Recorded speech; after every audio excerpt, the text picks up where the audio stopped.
স্বস্তিকের কথা শুনে প্রতিবাদ করল গীতা। সম্পূর্ণ জানতে ভিডিওটিতে একটি লাইক করে প্রথম থেকেই দেখতে থাকো। গল্পের শুরুতেই দেখা যায় গীতা অগ্নিজিৎ মুখার্জির সাথে কথা বলতে থাকে আর অগ্নিজিৎ মুখার্জিকে জানিয়ে দেয় এই কেস সে লড়বে, সে দেখিয়ে দেবে যে চন্দ্রনাথ বাগিচের মতো মানুষরাও বিনা ফিজে কেস জিততে পারে। এর মধ্যেই চন্দ্রনাথ তখন বলে, চলো আমরা তাহলে যাই, ওর শাস্তি হবেই। ক্ষিতীশ তখন বলে, আপনি যেই কাজটা করলেন না, ভালো করলেন না, এর শাস্তি তো আমি আপনাকে দেবই, আপনি কোনোভাবেই নিজেকে বাঁচাতে পারবেন না। গীতা বলে, চুপ, একদম চুপ, আপনি আর কোনো কথা বলবেন না, একবার কোর্টে কেসটা উঠুক, তারপর কিভাবে আপনার শাস্তির ব্যবস্থা করতে হয় সেটাও আমার খুব ভালো মতন জানা আছে। এর মধ্যেই বসে বসে গীতার কথাই ভাবছিল অগ্নিজিৎ মুখার্জি। তখনই ফোন করেছে স্বপ্না দেবী। আর তখন অগ্নিজিৎ মুখার্জি বলে, কি ব্যাপার, আপনি আমাকে ফোন করেছেন কেন?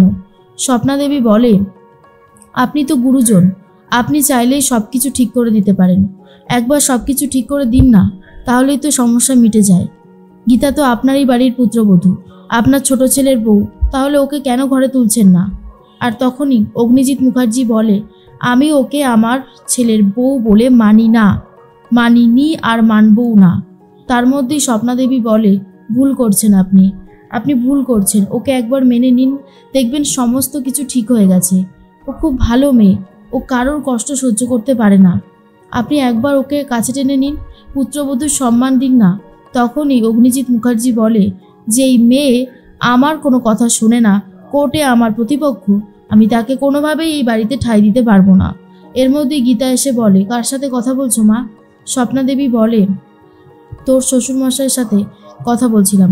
আর তখনই গীতা বলে, ওনাকে অনুরোধ করবার কি আছে, আমি তো বলেছি আমি কেস জিতব, তারপরেই মুখার্জি বাড়িতে পা রাখবো, আর তারপর অগ্নিজিৎ মুখার্জি স্বয়ং আমাকে বরণ করে নেবে।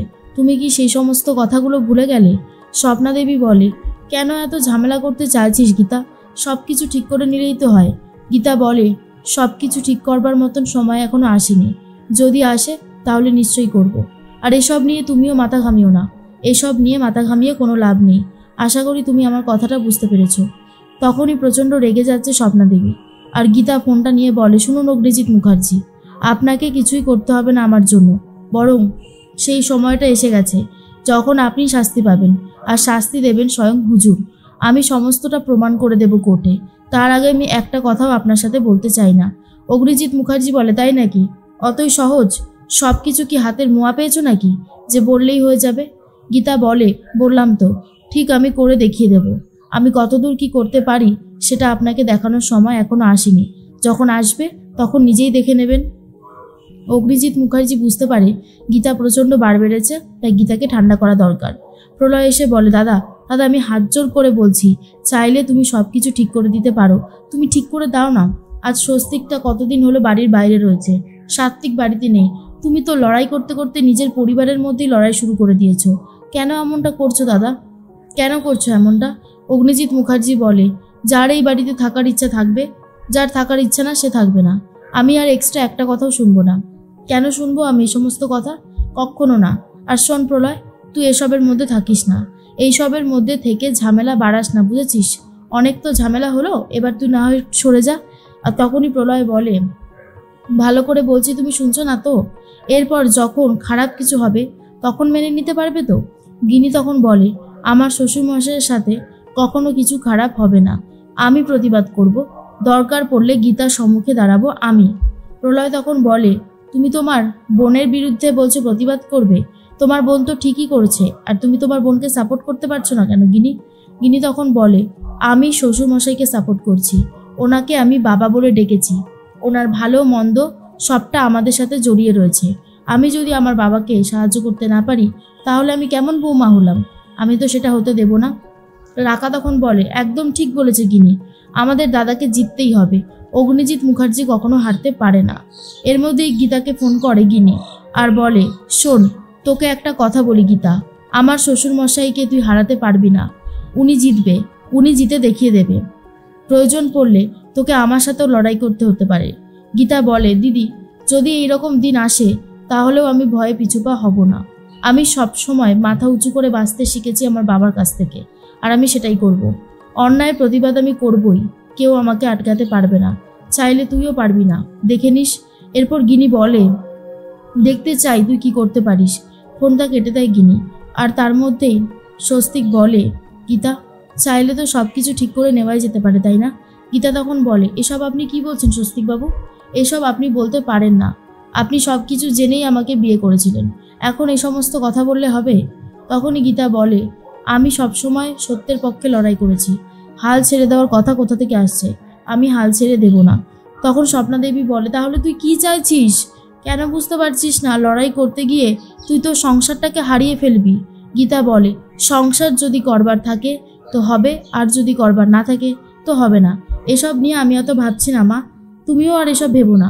আমার কপালে যা আছে তা তো হবেই, তুমি চাইলেও কি আর খণ্ডাতে পারবে বলো? স্বপ্নাদেবী প্রচণ্ড রেগে যায় গীতার ওপরে। স্বস্তিকেও বোঝাতে থাকে, কিন্তু গীতা বলে, আমি আমার লড়াই চালিয়ে যাব। এর মধ্যেই ক্ষিতীশ ফোন করেছে অগ্নিজিৎ মুখার্জিকে, আর বলে, গীতা এসে আমাকে আবারও থ্রেট করে যাচ্ছে, সমানে আমাকে থ্রেট করছে। কি করব আমি, কি করব? অগ্নিজিৎ মুখার্জি বলে, গীতা যাই করুক না কেন, ও জিততে পারবে না, ও জিততে পারে না, ওকে জিততে দেওয়া হবে না, তার জন্য আমি সব রকম চেষ্টা করে যাব। ক্ষিতীশ তখন বলে, আপনি পারবেন? পারবেন সব কিছু করতে?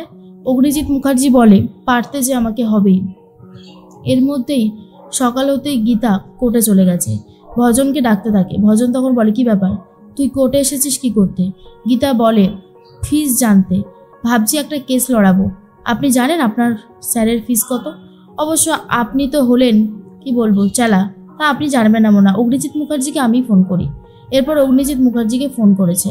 সবে অগ্নিজিৎ মুখার্জি কোর্টে যাচ্ছিল, তখনই গীতা বলে, স্বয়ং অগ্নিজিৎ মুখার্জি, আপনার সাথে একটু কথা ছিল। অগ্নিজিৎ মুখার্জি তখন বলে, কি কথা? কি কথা বলতে তুমি ফোন করেছো আমাকে শুনি?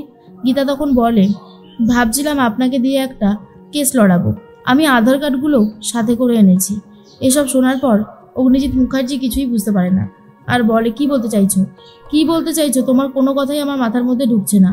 গীতা বলে, আপনি তো কোর্টেই আসছেন, কোর্টে চলে আসুন, তারপরেই সবটা বলবো, কারণ সবটা না বলা পর্যন্ত আমার যে শান্তি হবে না। এরপর অগ্নিজিৎ মুখার্জি বলে, তুমি আবার কোর্টে এসেছো তাই তো? ঝামেলা পাকানোর জন্য তুমি আবার কোর্টে এসেছো। এর মধ্যেই গীতা বলে, আসতে তো হতোই। ফোনটা কেটে দেয়। কিছুক্ষণ পরেই স্বস্তিক ফোন করে বলে, গীতা, গীতা, সব ঠিক হয়ে যাবে, আমি আমার বাবার পা ধরে ক্ষমা চেয়ে নেব। তুমি তুমি সত্যি কথা বলতে গেলে কোর্টটা ছেড়ে দাও পড়া, কোর্টটা তুমি পড়ো না, তুমি আদালতে যেও না, সব ঠিক হয়ে যাবে।